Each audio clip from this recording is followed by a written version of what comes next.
喺珠海總價79萬就可以買到一套帶裝修嘅3房單位啦，而且仲係現樓，即買即收樓。呢個樓盤高峰時期咧都賣到15,600蚊一平方嘅，而家清盤9000零蚊一平方。而家睇呢個單位咧係75平方嘅3房單位，呢個單位總價79萬，首期10萬，月供2300，月供咧仲平過租樓。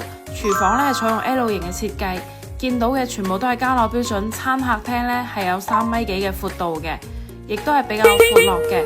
我哋呢個單位咧係東南朝向，望出去嘅視野咧都係比較開闊嘅。我哋而家呢個樓盤咧已經係現樓嚟噶啦，即買即入住。附近嘅配套咧亦都係非常之齊全嘅，有華發商都、萬達廣場同埋嘉禾城。而家見到嘅係第一間房，呢間房係帶有飄窗嘅。隔籬咧就係我哋第二間房啦，呢間房做咗兒童房嘅設計，買一半送一半。出嚟咧就係我哋公用嘅洗手間啦，採用咗3段式嘅設計。呢種設計咧亦都係比較好用嘅。呢個樓盤咧去到珠海市中心同埋港珠澳大橋都係20分鐘車程。主人房可以擺放1.8米嘅雙人床，帶有飄窗。入門嘅側邊咧亦都可以做一排衣櫃。呢個單位睇完啦，我哋繼續睇第二個戶型。呢一套單位咧係86平方嘅3房2廳2衛，總價93萬，首期14萬，月供3100，亦都係帶埋裝修嘅。廚房都係比較闊落。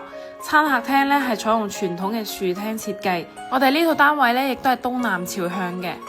住起身咧係比較舒服嘅，呢個朝向景觀咧亦都係比較開揚，附近嘅配套咧都有齊晒噶啦。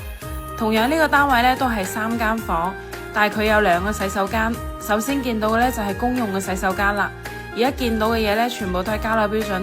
對面咧就第一間房啦，帶有飄窗嘅，呢間房可以作為長輩房使用。過嚟咧就係第二間房，呢間房可以作為睡房嘅。最後睇埋我哋嘅主人套房。主人套房咧可以擺放1.8米嘅雙人床，帶有飄窗。飄窗咧係全贈送嘅。套廁裏面見到嘅都係家樂標準嚟嘅。好啦，呢個樓盤就睇完啦。有興趣嘅朋友請聯絡我攞資料啊！